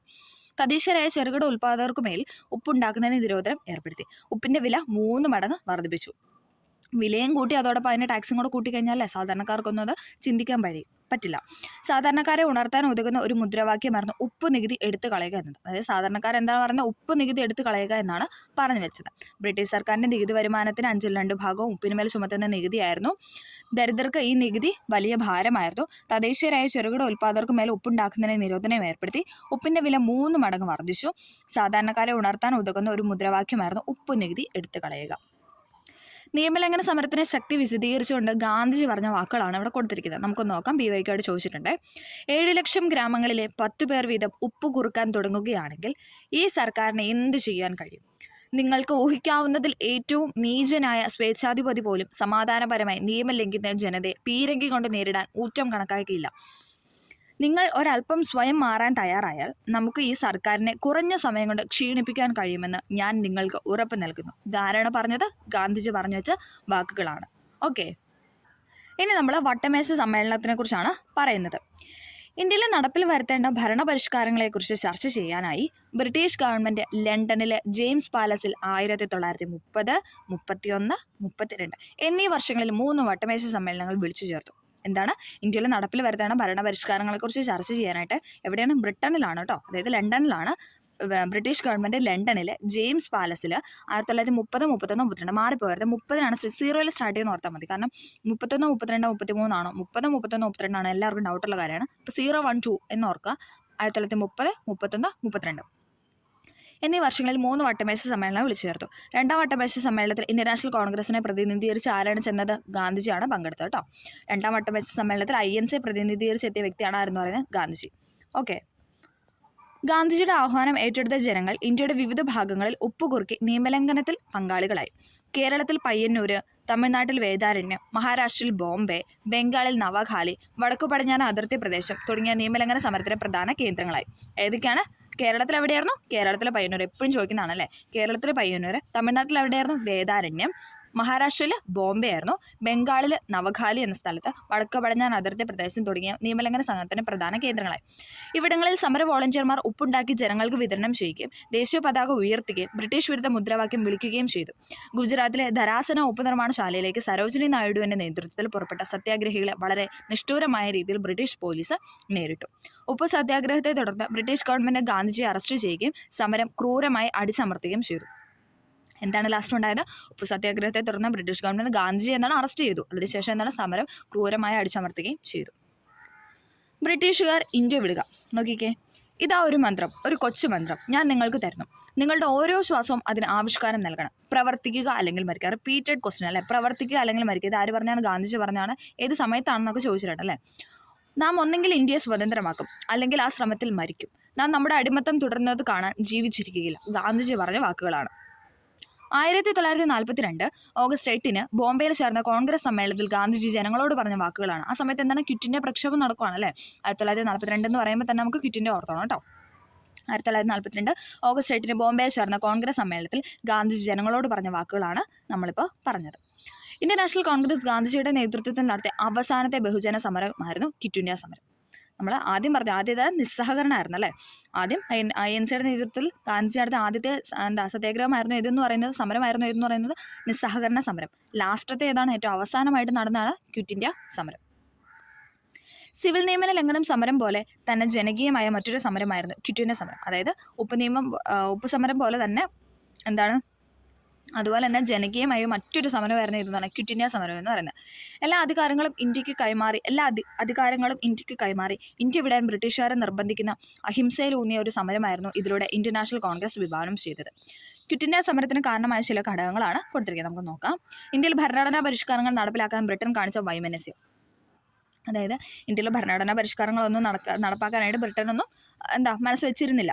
വിലക്കയറ്റവും ക്ഷാമവും മൂലമുണ്ട് ജനങ്ങളുടെ അതൃപ്തി. അതായത് എല്ലാ കാര്യങ്ങൾക്കും നല്ലോണം വില കയറി പോകുന്നു അല്ലേ. അതോടൊപ്പം ക്ഷാമം. ഇതൊക്കെ കൊണ്ട് ജനങ്ങൾക്ക് ഇവിടെ താമസിക്കാനുള്ളൊരു ഇതില്ല. ആ ഒരു രീതിയിലോട്ട് മാറി. 2ാം ലോകയുദ്ധത്തിൽ ബ്രിട്ടൻ പരാജയപ്പെടുമെന്ന തോന്നൽ. ഈ സമരത്തിന്റെ ഭാഗമായി ഗാന്ധിജി ജനങ്ങൾക്ക് നൽകിയ നിർദ്ദേശങ്ങളായിരുന്നു ഏതൊക്കെയെന്നൊക്കെ പറയാം. നമുക്ക് നോക്കാം. നാട്ടുരാജാക്കന്മാർ സ്വന്തം ജനങ്ങളുടെ പരമാധികാരം അംഗീകരിക്കണം. നാട്ടുരാജാക്കന്മാർ എന്താ ചെയ്യണേ? അവരുടെ സ്വന്തം ജനങ്ങളുടെ പരമാധികാരം അംഗീകരിക്കണം. കർഷകർ ഭൂനികുതി കൊടുക്കാൻ കൂട്ടാക്കരുത്. കർഷകർ എന്താ ചെയ്യണേ? അവരുടെ ആ ഭൂമിയിലെ നികുതി കൊടുക്കാനായിട്ട് കൂട്ടാക്കരുത്. സർക്കാർ ജീവനക്കാർ രാജിവെക്കാതെ ദേശീയ പ്രസ്ഥാനത്തോടുള്ള കൂറ് പരസ്യമാക്കണം. സർക്കാർ ജീവനക്കാർ അവർ രാജിയൊന്നും വെക്കണ്ട, പക്ഷെ ദേശീയ പ്രസ്ഥാനത്തോട് ഒരു കൂറ് കാണിക്കണമെന്ന്, അതായത് പരസ്യമായിട്ട് അത് കാണിക്കണമെന്ന് പറഞ്ഞു വെച്ചു. പട്ടാളക്കാർ സ്ഥാനങ്ങൾ വെടിയാതെ സ്വന്തം ആൾക്ക് നേരെ വെടിവെക്കാൻ വിസമ്മതിക്കണം. അതായത് നമ്മുടെ ഇന്ത്യക്കാരാണെങ്കിൽ അവരെ വെടിവെക്കാതെ പട്ടാളക്കാർ അവരെ സ്ഥാനം ഒഴിയുന്നത്, പക്ഷെ നമ്മുടെ ഇന്ത്യൻസിന് നേരെ വെടിവെക്കരുതെന്നാണ് പറയുന്നത്. സ്വാതന്ത്ര്യപ്രാപ്തി വരെ പിടിച്ചു നിൽക്കാൻ കഴിയുമെങ്കിൽ വിദ്യാർത്ഥികൾ പഠനം ഉപേക്ഷിക്കണം. ഇതൊക്കെയായിരുന്നു ഗാന്ധിജി മുന്നോട്ട് വെച്ച കാര്യങ്ങളെന്ന് പറയുന്നത്. ഗാന്ധിജി അടക്കമുള്ള നേതാക്കളെ അറസ്റ്റ് ചെയ്ത ബ്രിട്ടീഷ് സർക്കാർ പ്രക്ഷോഭത്തെ അതിക്രൂരമായിട്ട് നേരിട്ടു. ഗാന്ധിജിനെ എല്ലാവരെയും ദേശീയ പ്രസ്ഥാനം നേതാക്കന്മാരെ എല്ലാവരും അറസ്റ്റ് ചെയ്തിട്ട് പ്രക്ഷോഭത്തെ അതിക്രൂരമായിട്ട് നേരിടുകയാണ് ചെയ്തത്. അക്രമാസക്തരായ ജനങ്ങൾ പലയിടങ്ങളിലും ഗവൺമെന്റ് കെട്ടിടങ്ങൾ, ഇലക്ട്രിക് ലൈനുകൾ, ഗതാഗത മാർഗ്ഗങ്ങൾ തുടങ്ങിയവ തകർത്തു. 1942 അവസാനിക്കുമ്പോൾ ഇന്ത്യ ആകെ സമരത്തിന് തീച്ചൂളയിലായിരുന്നു അല്ലേ. ആ ഒരു അവസാന കാലം ഓഗസ്റ്റ് തൊട്ട് ഏതാണ്ട് ഡിസംബറൊക്കെ ആയപ്പോഴത്തേക്ക് ഇന്ത്യ എന്ന് പറയുന്നത് സമരത്തിൻ്റെ ഒരു തീച്ചൂളയായിട്ട് മാറി. സ്വാതന്ത്ര്യം നേടാനുള്ള ഇന്ത്യൻ ജനതയുടെ നിശ്ചയദാർഢ്യത്തിനുള്ള തെളിവായിരുന്നു ക്വിറ്റ് ഇന്ത്യ പ്രസ്ഥാനം. വേറിട്ട വഴികൾ നമുക്കൊന്ന് നോക്കാം. പൊതുജന വികാരം അതിൻ്റെ പാരമ്യത്തിൽ എത്തി നിൽക്കുമ്പോൾ പിന്മാറ്റത്തിൻ്റെ കാഹളം പുറപ്പെടുവിക്കുന്ന ഒരു ദേശീയ ദുരന്തത്തിൽ കുറഞ്ഞ മറ്റൊന്നുമല്ല. മഹാത്മയുടെ പ്രധാന കൂട്ടാളികളായ ദേശബന്ധു CR ദാസ്, മോത്തിലാൽ നെഹ്റു, ലാലാ ലജ്പത് റായ്, പിന്നെ ഞാനും ജയിലിൽ വെച്ച് ജയിലിൽ വെച്ച് പൊതുജനങ്ങളുടെ പ്രതിഷേധത്തോടൊപ്പം ചേർന്നു. മഹാത്മാഗാന്ധിജിയുടെ ഈ പിന്മാറ്റത്തിൽ ദുഃഖിതനും രോക്ഷാകുലനുമായ ദേശബന്ധുവിനായിരുന്നു ഞാൻ ജയിലിൽ വെച്ച് കണ്ടത്. സുഭാഷ് ചന്ദ്രബോസ് പറഞ്ഞ കുറച്ച് വരികളാണ് നൽകിയിരിക്കുന്നത്. ചൗരി ചൗര സംഭവത്തെ തുടർന്ന് ഗാന്ധിജി നിസ്സഹകരണ സമരം പിൻവലിച്ചതിനെതിരായ സുഭാഷ് ചന്ദ്രബോസിന്റെ വാക്കുകളാണ് ഇത്. ഇത്തരത്തിൽ ഗാന്ധിയൻ സമര രീതികളിൽ നിന്നും ആശയങ്ങളിൽ നിന്നും വ്യത്യസ്തമായ കാഴ്ചപ്പാടുണ്ടായിരുന്ന പ്രസ്ഥാനങ്ങളും വ്യക്തികളും ഇന്ത്യയുടെ ദേശീയ സമരത്തിൽ നിർണായക പങ്ക് വഹിച്ചിരുന്നു. ഇന്ത്യയുടെ സ്വാതന്ത്ര്യം തന്നെയായിരുന്നു അവരുടെ ലക്ഷ്യമെന്ന് പറയുന്നത്. അല്ലെ, എല്ലാവരുടെയും എന്താണ് ലക്ഷ്യമെന്ന് പറയുന്നത്? ഇന്ത്യക്ക് സ്വാതന്ത്ര്യം നേടുക എന്നതായിരുന്നു. ഗാന്ധിജിയുടെ ബഹിഷ്കരണ സമര രീതിയെ എതിർത്ത CR ദാസ്, മോത്തിലാൽ നെഹ്റു എന്നിവർ 1923 സ്വരാജ് പാർട്ടിക്ക് രൂപം നൽകി. നിയമനിർമ്മാണ സഭകളെ നമ്മൾ ബഹിഷ്കരിക്കുകയില്ല, മറിച്ച് പോരാട്ടത്തിനും ബദൽ അഭിപ്രായത്തിനുമുള്ള വേദികളാകണം എന്ന് അവർ ആവശ്യപ്പെടുകയും നിയമനിർമ്മാണ സഭകളിലേക്ക് മത്സരിക്കുകയും ചെയ്തു. ക്രമേണ ഗാന്ധിയൻ സമരരീതികളോടുള്ള വിയോജിപ്പ് കൂടുതൽ ശക്തമായ രീതിയിൽ പ്രകടമാകാനായിട്ട് സ്റ്റാർട്ട് ചെയ്തു. പഞ്ചാബ്, രാജസ്ഥാൻ, ഉത്തർപ്രദേശ്, ബീഹാർ എന്നിവിടങ്ങളിലെ വിപ്ലവകാരികൾ ഡൽഹിയിൽ വെച്ച് 1928 ഹിന്ദുസ്ഥാൻ സോഷ്യലിസ്റ്റ് റിപ്പബ്ലിക്കൻ അസോസിയേഷൻ എന്ന സംഘടനയ്ക്ക് രൂപം നൽകി. എന്താണ്? പഞ്ചാബ്, രാജസ്ഥാൻ, ഉത്തർപ്രദേശ്, ബീഹാർ എന്നിവിടങ്ങളിലെ വിപ്ലവകാരികൾ ചേർന്ന് ഡൽഹിയിൽ 1928 ഹിന്ദുസ്ഥാൻ സോഷ്യലിസ്റ്റ് റിപ്പബ്ലിക്കൻ അസോസിയേഷൻ എന്ന സംഘടനയ്ക്ക് രൂപം നൽകി. ഭഗത് സിംഗ്, ചന്ദ്രശേഖർ ആസാദ്, രാജ്ഗുരു, സുഖദേവ് ആരൊക്കെയാണ്? ഭഗത് സിംഗ്, ചന്ദ്രശേഖർ ആസാദ്, രാജ്ഗുരു, സുഖദേവ് തുടങ്ങിയവരായിരുന്നു ഇതിന് നേതൃത്വം നൽകിയത്. സായുധ വിപ്ലവത്തിനായി ഇവർ ആരംഭിച്ച സേനാ വിഭാഗമാണ് റിപ്പബ്ലിക്കൻ ആർമി. കോളനി ഭരണം അട്ടിമറിക്കുകയും ഇന്ത്യൻ സംസ്ഥാനങ്ങളുടെ ഫെഡറൽ റിപ്പബ്ലിക് സ്ഥാപിക്കുന്നതിന് സായുധ വിപ്ലവം സംഘടിപ്പിക്കുകയുമായിരുന്നു അവരുടെ ലക്ഷ്യമെന്ന് പറയുന്നത്. ദേശീയ നേതാക്കളിൽ ഒരാളായിരുന്ന ലാലാ ലജ്പത് റായുടെ മരണത്തിലേക്ക് നയിച്ച ലാത്തി ചാർജിന് ഉത്തരവാദിയായ സാൻഡേഴ്സ് എന്ന പോലീസ് ഉദ്യോഗസ്ഥനെ ഭഗത് സിംഗ്, രാജ്ഗുരു, സുഖദേവ് എന്നിവർ ചേർന്ന് ലാഹോറിൽ വെച്ച് വെടിവെച്ച് കൊന്നു. പൗരാവകാശങ്ങൾ പരിമിതപ്പെടുത്താനുള്ള കരിനിയമങ്ങൾ പാസ്സാക്കുന്നതിൽ പ്രതിഷേധിച്ചുകൊണ്ട് ഭഗത് സിംഗും ബതുകേശ്വർ ദത്തും ചേർന്ന് സെൻട്രൽ ലെജിസ്ലേറ്റീവ് അസംബ്ലിയിൽ ബോംബെറിഞ്ഞു. തുടർന്ന് അറസ്റ്റ് വരിച്ചു. 1931 മാർച്ച് 23 ഭഗത് സിംഗിനെയും സുഖദേവിനെയും രാജ്ഗുരുവിനെയും ബ്രിട്ടീഷ് സർക്കാർ തൂക്കിലേറ്റി. ചോദിച്ചിട്ടുണ്ട്. 1931 മാർച്ച് 23. 1931 മാർച്ച് 23 ഭഗത് സിംഗിനെയും സുഖദേവിനെയും രാജ്ഗുരുവിനെയും ബ്രിട്ടീഷ് സർക്കാർ തൂക്കിലേറ്റിയത്. ആ വർഷവും ആ ഒരു ഡേറ്റും ചോദിച്ചിട്ടുണ്ട്. 1931 മാർച്ച് 23. ഇന്ത്യയുടെ സ്വാതന്ത്ര്യത്തിനായി രൂപീകരിക്കപ്പെട്ട ചില വിപ്ലവ പ്രസ്ഥാനങ്ങൾ അവയുടെ നേതാക്കളുമാണ് ചുവടെ തന്നിട്ടുള്ളത്. അഭിനവ് ഭാരത് സൊസൈറ്റി ആരുടെയാണ്? VD സവർക്കറിൻ്റെയാണ്. Abhinav Bharat Society VD Savarkar. അനുശീലൻ സമിതി അതാരുടെയാണ്? ബരീന്ദർ കുമാർ ഘോഷിൻ്റെയും പുലിൻ ബിഹാരി ദാസിൻ്റെയും. അനുശീലൻ സമിതി ആരുടെയാണ്? പുലിൻ ബിഹാരി ദാസിൻ്റെയും ബരീന്ദർ കുമാർ ഘോഷിൻ്റെയും. Abhinav Bharat Society VD Savarkar. Ghadar Party ആരുടെയായിരുന്നു? ലാലാ ഹർദയാൽ. അല്ലേ, Ghadar Party Lala Hardayal. Indian Republican Army ആരുടെയാണ്? സൂര്യാസെന്നിൻ്റെയാണ്. Indian Republican Army Surya Sen. ഒന്നുകൂടെ പറയാം. അഭിനവ് ഭാരത് സൊസൈറ്റി VD സവർക്കർ, അനുശീലൻ സമിതി ബരീന്ദർ കുമാർ ഘോഷും പുലിൻ ബിഹാരി ദാസും, Ghadar Party Lala Hardayal, Indian Republican Army Surya Sen. Russian വിപ്ലവത്തിൽ നിന്ന് പ്രചോദനം ഉൾക്കൊണ്ടുകൊണ്ട് 1930കളോടെ സോഷ്യലിസ്റ്റ് ആശയങ്ങൾ ഇന്ത്യയിൽ പ്രചരിപ്പിക്കാനായിട്ട് തുടങ്ങി. ആ ആശയങ്ങൾ കോൺഗ്രസിനുള്ളിലെ ഒരു വിഭാഗത്തെയും സ്വാധീനിച്ചു. ജവഹർലാൽ നെഹ്റു, സുഭാഷ് ചന്ദ്രബോസ്, ജയപ്രകാശ് നാരായണൻ, അരുണ ആസഫ് അലി എന്നിവർ ചേർന്ന് കോൺഗ്രസ് പാർട്ടിക്കുള്ളിൽ കോൺഗ്രസ് സോഷ്യലിസ്റ്റ് വിഭാഗത്തിന് നേതൃത്വം നൽകി. നെഹ്റു, സുഭാഷ് ചന്ദ്രബോസ്, ജയപ്രകാശ് നാരായണൻ, അരുണ ആസഫ് അലി എന്നിവർ ചേർന്ന് കോൺഗ്രസ് പാർട്ടിക്കുള്ളിൽ കോൺഗ്രസ് സോഷ്യലിസ്റ്റ് വിഭാഗത്തിന് നേതൃത്വം നൽകി. 1934 ബോംബെയിൽ ചേർന്ന സമ്മേളനത്തിൽ ജയപ്രകാശ് നാരായണന്റെ നേതൃത്വത്തിൽ കോൺഗ്രസ് സോഷ്യലിസ്റ്റ് പാർട്ടിക്ക് രൂപം കൊണ്ടു. 1934 ബോംബെയിൽ ചേർന്ന സമ്മേളനത്തിൽ JP നാരായണന്റെ നേതൃത്വത്തിൽ കോൺഗ്രസ് സോഷ്യലിസ്റ്റ് പാർട്ടി രൂപം കൊണ്ടു. ക്വിറ്റ് ഇന്ത്യ സമര കാലഘട്ടത്തിൽ കോൺഗ്രസ് സോഷ്യലിസ്റ്റ് പാർട്ടി പ്രവർത്തകർ വളരെ സജീവമായിരുന്നു. ഗാന്ധിജി അടക്കമുള്ള കോൺഗ്രസിന്റെ മുൻനിര നേതാക്കളെല്ലാം അറസ്റ്റിലായപ്പോൾ ഒളിവിൽ നിന്നുകൊണ്ട് സമരത്തിന് ശക്തമായി പിന്തുണ നൽകിയത് ആരൊക്കെയായിരുന്നു? ജയപ്രകാശ് നാരായണനും അരുണ ആസഫ് അലിയുമായിരുന്നു. ഒളിവിൽ നിന്നുകൊണ്ട് അവർ ശക്തമായിട്ട് അതിനെ പിന്തുണച്ചു. ആരൊക്കെയാണ്? ജയപ്രകാശ് നാരായണനും അരുണ ആസഫ് അലി. ഗാന്ധിയൻ സമരരീതികളോട് പല ഘട്ടങ്ങളിൽ വിയോജിപ്പ് പ്രകടിപ്പിച്ച ആളായിരുന്നു സുഭാഷ് ചന്ദ്രബോസ്. കോൺഗ്രസ് വിട്ട അദ്ദേഹം ഫോർവേഡ് ബ്ലോക്ക് എന്ന രാഷ്ട്രീയ പാർട്ടിക്ക് രൂപം നൽകി. എപ്പോഴും വിവേകയോട് ചോദിക്കുന്നുണ്ട്, ഈ ഫോർവേഡ് ബ്ലോക്ക് എന്ന രാഷ്ട്രീയ പാർട്ടി രൂപം നൽകിയത് ആരാണ് ചോദിക്കാറുണ്ട്? സുഭാഷ് ചന്ദ്രബോസ്. SC ബോസാണ് ഫോർവേഡ് ബ്ലോക്ക് എന്ന രാഷ്ട്രീയ പാർട്ടിക്ക് രൂപം നൽകിയത്. പിന്നീട് ഇന്ത്യയുടെ സ്വാതന്ത്ര്യത്തിനായി റാഷ് ബിഹാരി ബോസ് രൂപീകരിച്ച ഇന്റർനാഷണൽ ആർമി INA നേതൃത്വം അദ്ദേഹം ഏറ്റെടുത്തു. അപ്പം INA നേതൃത്വം അതായത് നമുക്ക് ഇങ്ങനെ കണക്ട് ചെയ്യാം. റാഷ് ബിഹാരി ബോസിൽ നിന്ന് സുഭാഷ് ചന്ദ്ര ബോസ് INA നേതൃത്വം ഏറ്റെടുത്തു. നമുക്ക് റാഷ് ബിഹാരി ബോസാണോ റാഷ് ബിഹാരി ഘോഷാണോ ഡൗട്ട് തോന്നും. അപ്പോൾ ബോസിൽ നിന്ന് ബോസ് തന്നെ അത് കൈമാറി വാങ്ങിച്ചു എന്ന് ഓർത്താൽ മതി. ഓക്കെ, റാഷ് ബിഹാരി ബോസിൽ നിന്ന് INA നേതൃത്വം ആരേറ്റെടുത്തു? സുഭാഷ് ചന്ദ്ര ബോസ് ഏറ്റെടുത്തു. സിംഗപ്പൂരിൽ വെച്ച് സ്വതന്ത്ര ഭാരതത്തിന് ഒരു താൽക്കാലിക ഗവൺമെൻറ് അദ്ദേഹത്തിൻ്റെ നേതൃത്വത്തിൽ രൂപീകരിച്ചു.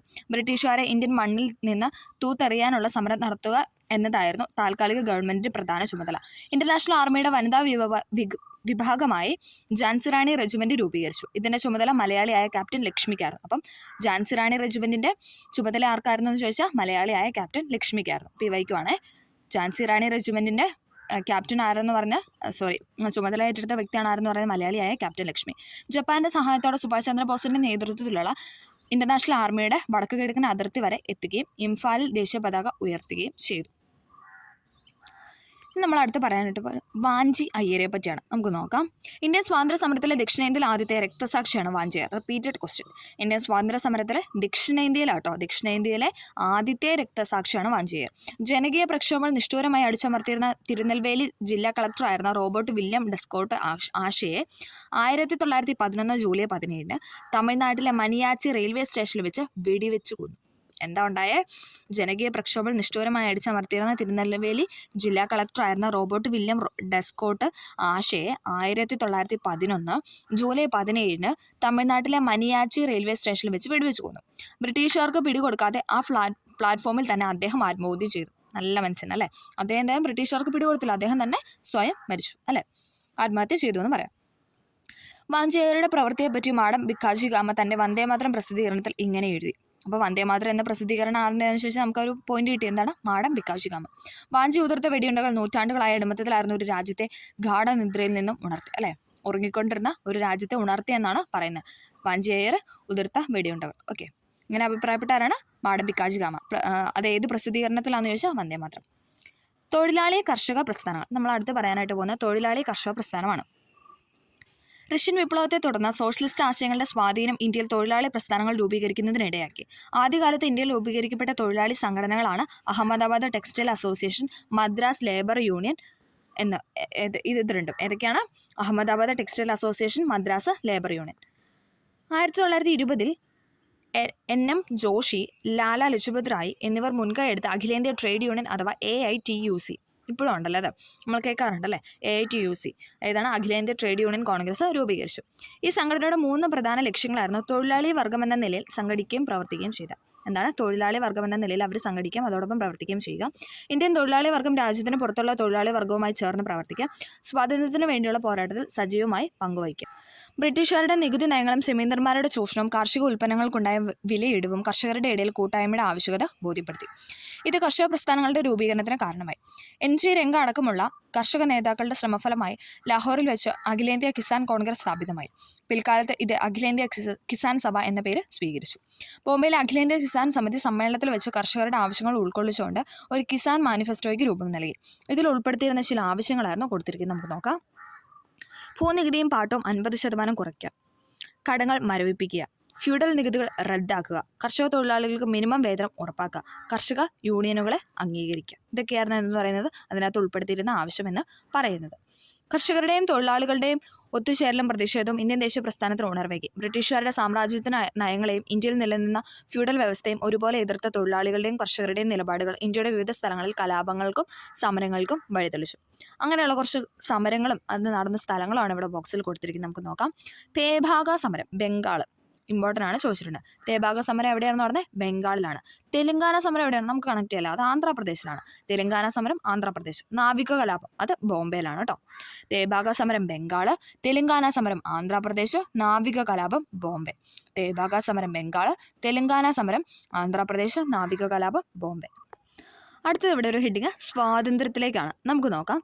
അതിനു മുന്നേ ഇവിടെ ഒരു ബോക്സ് കൊടുത്തിട്ടുണ്ട്. അതിർത്തി ഗാന്ധി. ദ്വിരാഷ്ട്രവാദത്തെയും ഇന്ത്യയുടെ വിഭജനത്തെയും ശക്തമായി എതിർത്തിരുന്ന നേതാവാണ് ഖാൻ അബ്ദുൽ ഗാഫർ ഖാൻ. ദ്വിരാഷ്ട്രവാദത്തെയും ഇന്ത്യയുടെ വിഭജനത്തെയും ശക്തമായി എതിർത്ത നേതാവായിരുന്നു പറയുന്നത് അതിർത്തി ഗാന്ധി അല്ലെങ്കിൽ ഖാൻ അബ്ദുൽ ഗാഫർ ഖാൻ. ഇന്ത്യയുടെ വടക്ക് പടിഞ്ഞാറൻ അതിർത്തി പ്രദേശങ്ങളിൽ നിരവധി സമരങ്ങൾക്ക് നേതൃത്വം നൽകിയ അദ്ദേഹത്തെ ഇന്ത്യയുടെ വിഭജനം ദുഃഖിപ്പിച്ചു. ഹിന്ദു മുസ്ലിം ഐക്യത്തിനു വേണ്ടി നിലകൊണ്ട അദ്ദേഹം അതിർത്തി ഗാന്ധി എന്ന് അറിയപ്പെട്ടു. അപ്പോൾ അതിർത്തി ഗാന്ധി എന്നറിയപ്പെടുന്നതാണ് ഖാൻ അബ്ദുൽ ഗാഫർ ഖാൻ. റിപ്പീറ്റഡ് ക്വസ്റ്റ്യൻ ആണ്. ഇന്ത്യ ഗവൺമെന്റ് പരമോന്നത ബഹുമതിയായ ഭാരതരത്ന നൽകി അദ്ദേഹത്തിന് രാഷ്ട്രം ആദരിച്ചു. എന്താണ്? ഇന്ത്യ ഗവൺമെന്റിന്റെ പരമോന്നത ബഹുമതിയാണ് ഭാരതരത്ന എന്ന് പറയുന്നത് അല്ലേ. അതെന്താണ്? അത് നൽകിയിട്ട് രാഷ്ട്രം അദ്ദേഹത്തെ ആദരിച്ചു എന്നാണ് പറയുന്നത്. സ്വാതന്ത്ര്യത്തിലേക്ക്. രണ്ടാം ലോകയുദ്ധം ലോകത്താകമാനം സാമ്രാജ്യത്തിലേക്ക് തകർച്ചയ്ക്ക് കാരണമാക്കി. ബ്രിട്ടൻ സാമ്പത്തികമായി ദുർബലമാവുകയും അതുവഴി കോളനികൾ നിലനിർത്താനുള്ള ശേഷി നഷ്ടപ്പെടുകയും ചെയ്തു. ഏഷ്യയിലും ആഫ്രിക്കയിലും സ്വാതന്ത്ര്യ സമരങ്ങൾ ശക്തിപ്പെട്ടതും ലോകത്തെ വൻ ശക്തികളായി വളർന്നു വന്ന അമേരിക്കയും സോവിയറ്റ് യൂണിയനും കോളനിവാഴ്ചയ്ക്കെതിരായി നിലപാടെടുത്തും ഇന്ത്യക്ക് സ്വാതന്ത്ര്യം നൽകാൻ ബ്രിട്ടനെ നിർബന്ധിതമാക്കി. ഇന്ത്യയുടെ അനുഭവം പുലർത്തിയിരുന്ന ക്ലെമന്റ് ആറ്റ്ലിയുടെ നേതൃത്വത്തിൽ ലേബർ പാർട്ടി ബ്രിട്ടനിൽ അധികാരത്തിൽ വന്നതും സ്വാതന്ത്ര്യ സമ്പാദനം എളുപ്പമാക്കി. എന്നാൽ മുഹമ്മദ് അലി ജിന്നയുടെ നേതൃത്വത്തിൽ സർവേന്ത്യ ലീഗ് പാകിസ്ഥാൻ എന്ന പ്രത്യേക രാജ്യം വേണമെന്ന് ആവശ്യപ്പെട്ടു. അപ്പം എന്താണ് മുഹമ്മദ് അലി ജിന്ന എന്താണ് പറഞ്ഞത്? പാകിസ്ഥാൻ എന്ന പ്രത്യേക രാജ്യം വേണമെന്ന് ആവശ്യപ്പെട്ടു. തുടർന്ന് ഈ പ്രശ്നം പരിഹരിച്ച് ഇന്ത്യക്ക് സ്വാതന്ത്ര്യം നൽകാനുള്ള പ്രവർത്തനങ്ങൾക്കായി മൗണ്ട് ബാറ്റൻ പ്രഭുവിനെ ഇന്ത്യയുടെ വൈസ്രോയി ആയിട്ട് നിയമിച്ചു. ഇന്ത്യയെ വിഭജിക്കാനാകാതെ അധികാര കൈമാറ്റം സാധ്യമല്ലെന്ന് വാദിച്ച മൗണ്ട് ബാറ്റൻ അതിനുവേണ്ടി തയ്യാറാക്കിയതാണ് മൗണ്ട് ബാറ്റൻ പദ്ധതി അല്ലെ. മൗണ്ട് ബാറ്റൻ പദ്ധതി, ജൂൺ 3 പദ്ധതി, ഡിക്കി ബേർഡ് പദ്ധതി, ഇതൊക്കെ തന്നെ പറയാറുണ്ട് അല്ലെ. മൗണ്ട് ബാറ്റൻ പദ്ധതി, ജൂൺ 3 പദ്ധതി, ഡിക്കി ബേർഡ് പദ്ധതി എന്നൊക്കെ പറയാറുണ്ട്. മുസ്ലിങ്ങൾക്ക് ഭൂരിപക്ഷമുള്ള പ്രദേശത്ത് അവർ ആഗ്രഹിക്കുകയാണെങ്കിൽ ഒരു പ്രത്യേക രാജ്യം അനുവദിക്കേണ്ടതാണ്. അദ്ദേഹം പറഞ്ഞു വെച്ചാൽ മൗണ്ട് ബാറ്റൻ പദ്ധതിയിൽ ഉൾപ്പെട്ട കാര്യങ്ങളാണ് ഇതെന്നൊക്കെ പറയുന്നത്. മുസ്ലിങ്ങൾക്ക് ഭൂരിപക്ഷമുള്ള പ്രദേശത്ത്, അതായത് കൂടുതൽ മുസ്ലിംസ് ഉള്ള ഏരിയയിൽ എന്താണ് അവർക്ക് ആഗ്രഹം ഉണ്ടെങ്കിൽ അതൊരു രാജ്യമായിട്ട് മാറ്റാൻ അവർക്ക് കഴിയും. പഞ്ചാബും ബംഗാളും രണ്ടായിട്ട് വിഭജിക്കേണ്ടതാണ്. വടക്കു പടിഞ്ഞാറൻ അതിർത്തി സംസ്ഥാനം പാകിസ്ഥാനിൽ ചേർക്കണമോ വേണ്ടയോ എന്ന് തീരുമാനിക്കുന്ന ഒരു ഹിതപരിശോധന നടത്തുന്നതാണ്. ബംഗാളിലെയും പഞ്ചാബിലെയും ഹിന്ദു മുസ്ലിം സംസ്ഥാനങ്ങളുടെ അതിർത്തി നിർണ്ണയിക്കുന്ന ഒരു അതിർത്തി നിർണ്ണയ കമ്മീഷനെ നിയമിക്കുന്നതാണ്. ഇതൊക്കെയാണ് അതിൽ മൗണ്ട് ബാറ്റൻ പദ്ധതിക്കകത്ത് പറഞ്ഞു വെച്ച കാര്യങ്ങൾ. കോൺഗ്രസും സർവേന്ത്യ ലീഗും ഈ പദ്ധതി അംഗീകരിച്ചു. ഈ പദ്ധതി അംഗീകരിച്ചു എന്നാണ് പറയുന്നത്. എന്നാൽ ഖാൻ അബ്ദുൽ ഗാഫറിനെ പോലുള്ള ദേശീയവാദികൾ ഇതിനെ ശക്തമായിട്ട് എതിർത്തു. 1947 ജൂലൈയിൽ ബ്രിട്ടീഷ് പാർലമെന്റ് ഇന്ത്യൻ സ്വാതന്ത്ര്യ നിയമം അഥവാ ഇന്ത്യൻ ഇൻഡിപെൻഡൻസ് ആക്ട് പാസാക്കി. അപ്പോൾ 1947 ജൂലൈയിലാണ് ബ്രിട്ടീഷ് സർക്കാർ എന്ത് ചെയ്തത്? ഇന്ത്യൻ സ്വാതന്ത്ര്യ നിയമം അഥവാ ഇന്ത്യൻ ഇൻഡിപെൻഡൻസ് ആക്ട് പാസാക്കിയത്. ഇന്ത്യ, പാകിസ്ഥാൻ എന്നീ രണ്ട് സ്വതന്ത്ര രാജ്യങ്ങൾ നിലവിൽ വന്നു. ആ സമയം അതോടുകൂടി എന്താണ്? ഇന്ത്യ എന്നും പാകിസ്ഥാൻ എന്ന രണ്ട് സ്വതന്ത്ര രാജ്യം നിലവിൽ വന്നു. സ്വതന്ത്ര ഇന്ത്യയുടെ ആദ്യത്തെ പ്രധാനമന്ത്രിയായിട്ട് ആര് വന്നു? ജവഹർലാൽ നെഹ്റു സത്യപ്രതിജ്ഞ ചെയ്ത് അധികാരമേറ്റു. അപ്പം നമ്മുടെ ഇന്ത്യയുടെ ആദ്യത്തെ പ്രധാനമന്ത്രിയായിട്ട് ജവഹർലാൽ നെഹ്റു സത്യപ്രതിജ്ഞ ചെയ്ത് അധികാരമേറ്റു. ഇന്ത്യയുടെ സ്വാതന്ത്ര്യ സമരം ഒരു ബഹുജന ദേശീയ സമരമായിട്ട് മാറിയത് എങ്ങനെയാണെന്ന് നമ്മൾ ചർച്ച ചെയ്തത്. ഗാന്ധിജിയുടെ ആശയങ്ങളും സമരരീതികളുമായിരുന്നു ഇതിൽ പ്രധാന പങ്കുവച്ചത് അല്ലേ. നമ്മൾ പറഞ്ഞു ഗാന്ധിജിയിലാണ് നമ്മൾ സ്റ്റാർട്ട് ചെയ്തത്. ഗാന്ധിയൻ കാലഘട്ടത്തിലോട്ടാണ് നമ്മൾ സ്റ്റാർട്ട് ചെയ്തത്. ദക്ഷിണാഫ്രിക്കയിൽ നിന്ന് ഗാന്ധിജി വന്നതോടെ ചമ്പാര സമരം, അഹമ്മദാബാദ് തുണിമിൽ സമരം അല്ലേ, അതിൽ നിന്നാണ് നമ്മൾ തുടങ്ങി ഇന്ത്യയുടെ സ്വാതന്ത്ര്യം എത്തി നിൽക്കുകയാണ്.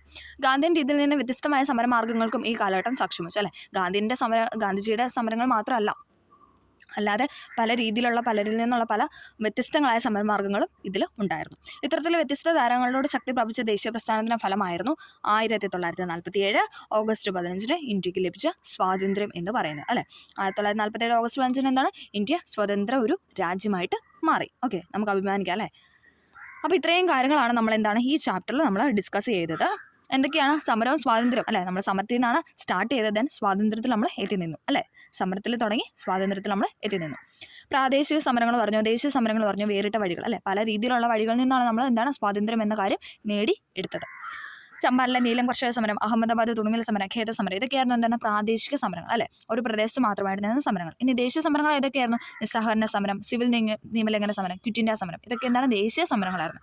വേറിട്ട വഴികളാണ് സ്വരാജ് പാർട്ടി അല്ലേ. പലതരത്തിലുള്ള പാർട്ടികളും യൂണിയനുകളും പ്രസ്ഥാനങ്ങളൊക്കെ രൂപം കൊണ്ടു എന്ന് പറഞ്ഞു. സ്വരാജ് പാർട്ടി, സോഷ്യലിസ്റ്റ് പ്രസ്ഥാനം, വിപ്ലവ പ്രസ്ഥാനങ്ങൾ, തൊഴിലാളി കർഷക പ്രസ്ഥാനങ്ങൾ, ഇതൊക്കെ രൂപം കൊണ്ടു. പിന്നെ എന്താണ്? ദേശീയ പ്രസ്ഥാനങ്ങൾക്ക് ഒരു എക്സാമ്പിൾ ആയിരുന്നു എന്ന് പറഞ്ഞാൽ ഉപ്പ് സത്യാഗ്രഹവും ധരാസന സമരവും എന്ന് പറയുന്നത്. ഇതായിരുന്നു നമ്മൾ ഈ ചാപ്റ്ററിനകത്ത് പറഞ്ഞത് അല്ലേ. ഇത്രയും കാര്യങ്ങളാണ് സമരത്തിൽ തുടങ്ങി സ്വാതന്ത്ര്യത്തിൽ അവസാനിപ്പിച്ചു. ഇത്രയും കാര്യങ്ങളാണ് നമ്മൾ ഈ ചാപ്റ്ററിനകത്ത് ഡിസ്കസ് ചെയ്തത്. എല്ലാവർക്കും ഈ ചാപ്റ്റർ നന്നായിട്ട് മനസ്സിലായി, ക്ലിയർ ആയി എന്ന് പ്രതീക്ഷിക്കുന്നു. എന്തെങ്കിലും ഡൗട്ടോ കാര്യങ്ങളോ ഉണ്ടെങ്കിൽ നിങ്ങൾ കമൻറ്റായിട്ട് ഉറപ്പായിട്ടും രേഖപ്പെടുത്തണം. പിന്നെ എന്താണ് ഇനി നിങ്ങൾക്ക് നെക്സ്റ്റ് വേണ്ടത്? എന്ത് തരത്തിലുള്ള വീഡിയോ ആണ്? ക്വസ്റ്റ്യൻ പേപ്പർ ഡിസ്കഷൻ ആണ്, ഇപ്പോൾ എക്സാം ഒക്കെ നടക്കുന്നുണ്ട്, ഇനി ആ ഒരു തരത്തിലാണ്, ഏത് തരത്തിലുള്ള വീഡിയോസ് ആണ് നിങ്ങൾക്ക് വേണ്ടതെന്നും കൂടി ഒന്ന് കമൻറ്റ് ചെയ്യാനായിട്ട് ശ്രമിക്കാം. അപ്പോൾ ഓക്കെ, എല്ലാവർക്കും വീഡിയോ ഹെൽപ്ഫുൾ ആയെന്ന് വിചാരിക്കുന്നു. താങ്ക്